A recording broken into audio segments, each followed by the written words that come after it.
les filles, bienvenue sur notre chaîne YouTube, c'est Mimi et Letty, coach capillaire. Alors aujourd'hui nous sommes de retour avec une nouvelle série qui s'appelle SOS NHD et le thème d'aujourd'hui c'est le DIY me laisse des résidus dans les cheveux.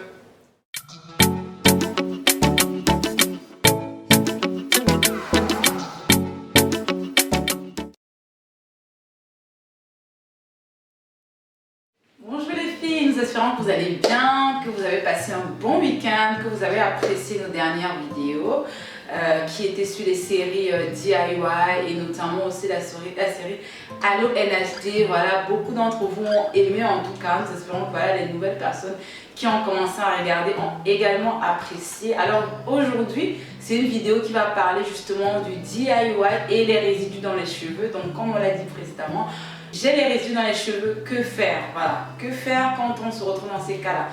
Donc, on a justement tenu à faire cette vidéo pour justement aider le maximum de personnes à savoir qu'est-ce qui crée cela et notamment qu'est-ce qu'on peut faire pour éviter de se retrouver dans des situations catastrophiques et parfois difficilement remédiables vu que lorsqu'on a des résidus dans les cheveux, parfois il faut rincer, parfois ça peut prendre des semaines, hein, ça ne part pas toujours sur le champ. Donc, deux raisons qui expliquent justement pourquoi on a les résidus dans les cheveux.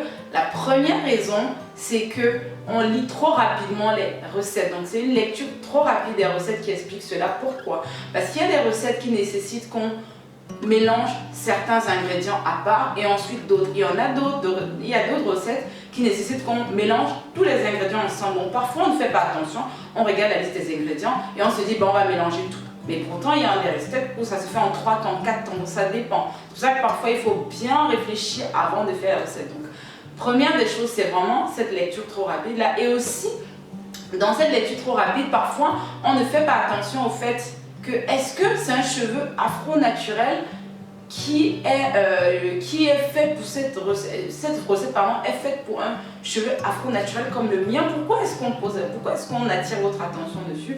C'est parce que parfois on voit des recettes qui sont disponibles et du coup les personnes qui publient ces recettes-là n'ont pas les cheveux afro-naturels. Par exemple, une personne qui a les cheveux bouclés, on peut se dire c'est des cheveux afro-naturels. Ok, la limite est très fine, mais sauf que le cheveu bouclé est assez lisse.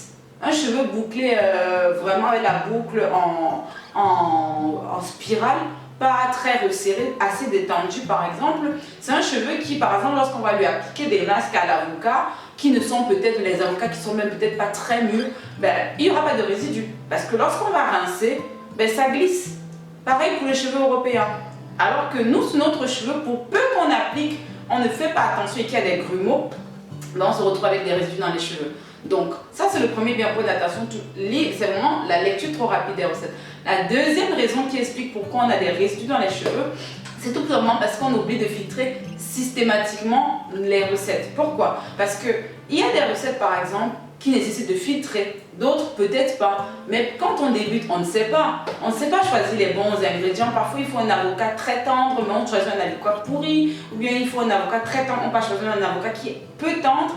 Et pareil pour les bananes et pareil pour d'autres ingrédients encore que les gens utilisent dans les masques. Par exemple, il y a des masques qui sont faits aux légumes, aux fruits et légumes. Peut-être vous ne savez pas, mais il y a des masques de cheveux faits fruits et légumes. Nous, on ne les a pas encore testés, mais il y a des masques comme ça. Donc, vous êtes d'accord avec nous que lorsqu'on ne fait pas attention à bien choisir les ingrédients, on ne sait pas est-ce qu'on filtre, est-ce qu'on ne filtre pas. Donc, vraiment, cet oubli de filtrer systématiquement là, qui aide, fait que finalement, on se retrouve avec les résidus dans les cheveux. Donc, par rapport à ça, nous, on a deux solutions justement pour vous éviter ce genre de situation catastrophique et assez décourageante. La première des choses, c'est de bien faire attention à lire les recettes scrupuleusement. Idéalement, c'est mieux quand on pense DIY de se préparer à l'avance. C'est-à-dire que si vous avez un soin le samedi, regardez déjà en semaine, regardez bien les ingrédients, vous les achetez. Pareil pour la posologie, comment est-ce qu'on, l'ordre de réalisation des étapes, vous regardez bien qu'est-ce qui va ensemble pour ne pas vous retrouver le samedi en train de mélanger tout. Parce que parfois justement on arrive, on a les cheveux, on vient de laver les cheveux, selon l'étape à laquelle on est en train de faire le DIY, c'est une étape par exemple du masque DIY, on a lavé les cheveux, on a fait son bundle, on a bien démêlé tout, mais on se retrouve au moment du masque, on veut tout mélanger directement, alors que c'est mieux de bien préparer sa recette avant.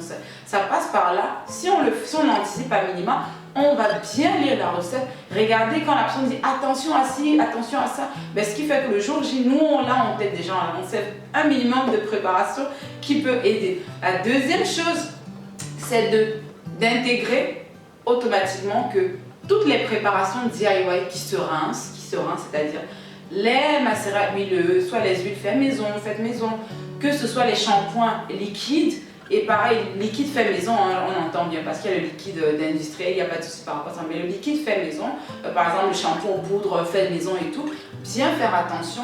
Et pareil, les masques, donc faire attention lorsqu'on a un DIY qui se rince, à bien filtrer automatiquement ou bien mixer, mais en tout cas le filtrage est automatique, c'est toujours plus simple, et de le faire plusieurs fois. Ça peut être 2, 3, 4 fois. Nous, moi par exemple, qui essaye vraiment pas mal de recettes souvent sur mes cheveux, je fais systématiquement un filtrage 2, 3, 4 fois.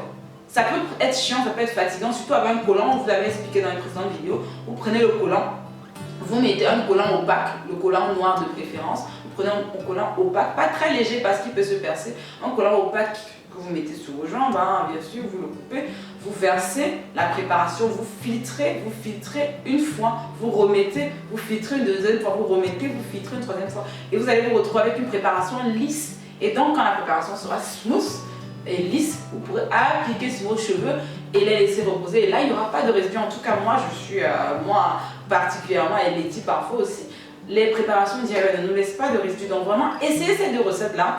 Vous nous écrivez en commentaire comment est-ce que vos cheveux ont réagi. Si vous avez toujours le même problème, en tout cas on pense que ce ne sera plus du tout le cas si vous faites ce qu'on vous a dit dans cette vidéo. Et n'hésitez pas à partager parce qu'il y a des personnes qui ne veulent pas faire le DIY pour ces raisons-là, alors qu'en fait, finalement, ça peut faire du bien aux cheveux sans pour autant se ruiner. Donc, à très bientôt les filles et merci d'avance pour vos commentaires et vos retours. À plus.